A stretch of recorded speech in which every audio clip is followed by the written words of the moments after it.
How to create an abstract line design like this super quick in Affinity Photo. It's really easy to do just by using selections. So let's start at the beginning. Just go to the tools, and here's the tools. I'm going to use rectangular marquee tool. Select that, and what you can do, you can just add a selection, something like this, a line, very basic line, but then you can add another line and you can see what happens. It disappears. What you need to do is go up here to add, or simply hold down the shift. You hold down the shift, you get this little plus appear, and now you can add to it. So let's just add to it, and you can hold it down, continue to hold it down, and you can add another one and another one. Now, what you can also do is you could add circles, other selections into this as well. But I'm just going, for the purposes of this video, I'm just going to go for some straight line designs. So just simply, you can just go as complex as you want. Maybe make it very complex.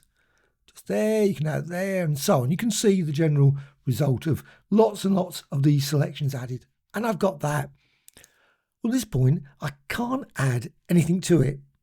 Can't add a brush stroke. I can't add gradients. If I try, it'll probably fail. Let's just quickly go and see.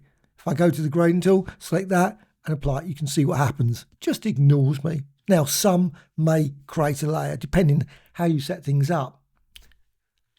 But the key thing is go to layer and new layer. You need a layer to work with. And I'm just going to go with the basic gradient tool. Now, you could use this same approach with brushes and maybe other designs as well. But I'm going to go with gradient. So gradient, here's the gradient tool. Press G on the keyboard. So G and M. You can go backwards and forwards if you want between them. So I'm just going to go for G, gradient tool. Now, if I press it twice, you end up with, of course, a different tool. But I want the gradient tool. So just apply that. Now, at this point, you'll notice you get a white to black gradient. Well, I don't want that. What I want is a different color gradient. So I just go up here, click here, and you go to swatches, and you can select, say, another one like that. Now, unfortunately, Affinity Photo doesn't remember this. So when you come to the gradient tool again, it will just apply a white to black. I do not know why they have not changed that. It would be a feature I'd love to see changed. But you can manipulate this gradient, so you can move it around. But also what you can do is you can now press M, and that gets the marquee again. So press M. Now don't press it again because you'll get a circular one. And I don't want to add anything more to it. I just purely want to use that selection here. And you can see now I've hovered over the selection and you get that. You can move the selection. So you can move it to a different position. So let's just reposition it there. And of course you can vary where you position it. So let's just go again to G for the gradient and apply it again. Now you can see again it's gone back to white to black. Well, click there again, swatches. It's very quick and easy just to go and select another one and apply it, and you can then manipulate it again. But you can also again go press M to get the marquee back and again move it to somewhere else. And you can see you can repeat this multiple times, and then G and again apply the gradient, or without applying the gradient, simply go up here and select one of the swatches, and now you can manipulate it. You can see this time I've got a circular one. You can change it to linear, and you can see the effect there, and so on. However, what you can also do is you can manipulate the selection. There's some features in the select menu, so let's just go to select. So select, and then down here, and you've got feather, that's a good one. But you've also got outline, and I think outline's a really useful one. So outline just creates an outline around that selection. Weirdly, when you've got 0, suddenly everything vanishes, but let's just increase this. And you can see then I can push it, say, to 22. You don't want to push it too far, but you can now see instead of the selection we had before, now it's just the outline or the stroke of the selection. And you can vary this outside. You can go for outside. That's what I'm going to go with. And click apply. There's also an option here for circular as well. So click apply. Now if I apply the gradient, again, press G, I can now, let's just go back to this. You can always press it a couple of times just to make certain you get this tool, and you can see this is the gradient tool. And now apply it again. And now you can see what you get. This time you get it applied to the stroke or the outline of that selection. And you can then go to a linear again. You can go and change the gradient. Let's go to swatches And I'm just going to go with this one. So select that one, and you can then manipulate that further using the gradient tool. And exactly the same as before, press M, and then you can move this. So you can just go hover over there. Long as you go over the selection, you can see, as long as you're in that outline, you can drag this down. And exactly the same as before, press G and apply a grain. And let's just go up here again, just select a different swatch. I'm going to go and select a different one. I've got a whole range of different swatches, so I could go with this one, that one. The gradients you'll have will be different, of course. Okay, so once you've done this, you can just do this multiple times. So you can build up quite a complex design, something like that.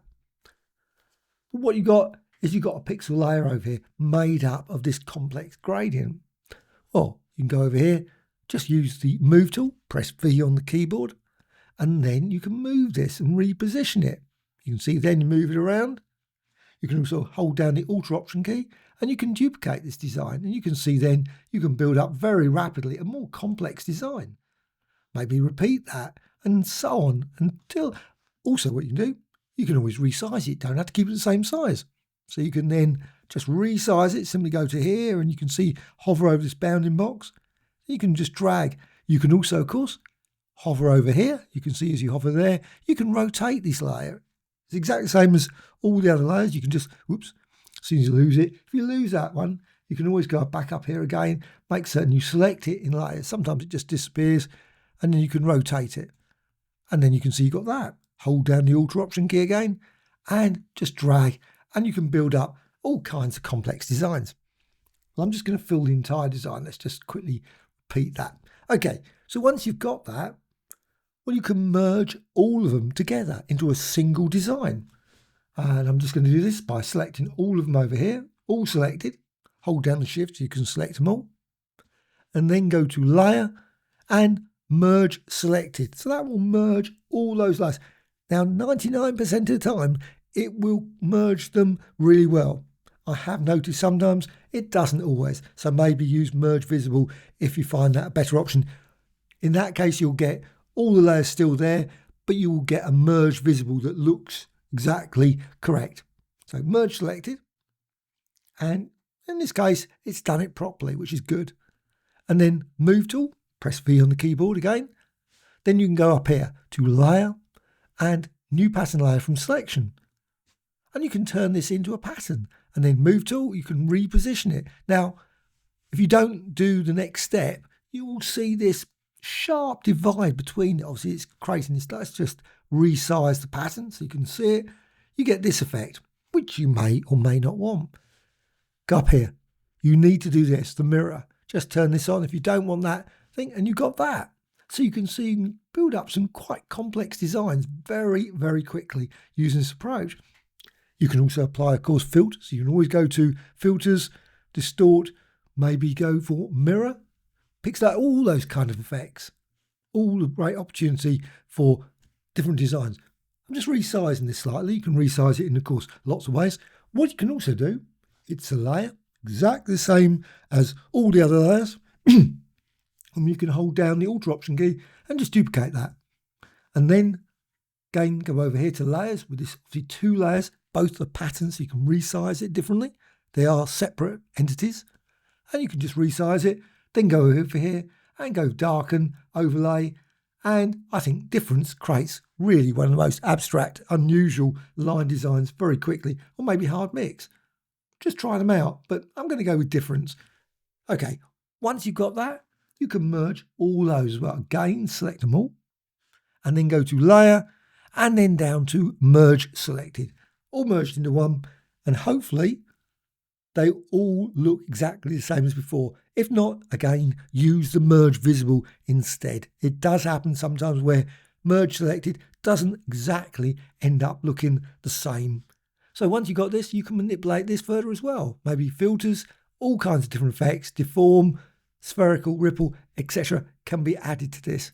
In this case, I'm just going to leave it as is, but it's a very abstract, weird and wonderful design. But also, you can add some colour effects to it. So you might not like the colours you've got here. Well, of course, there's good old layer and new adjustment layers.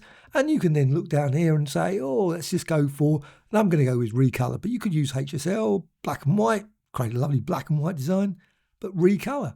So recolor, you get this lovely, obviously very intense red, which you of course can reduce down, maybe saturation, or change the lightness, or go over here and change hue, maybe go for a very, let's just go for a more golden effect. There's a golden-like effect here. You've still got options here for darken, multiply, overlay, and so on. So you can just try out different color settings here, blending. But I'm just going to go with normal in this case. And now I'm just going to merge it together. So it's all going to be merged. The adjustment will then disappear into that pixel layer. So merge. If you don't want it, of course, you can always just delete it or just reset it. So merge, and you can see now it's all one pixel layer. So you've got this very intense, unusual texture design very quickly in Affinity Photo. Hope you found this of interest. Any questions, please let me know in the comments below. A like or dislike, always appreciated. Please subscribe to the channel. Bye.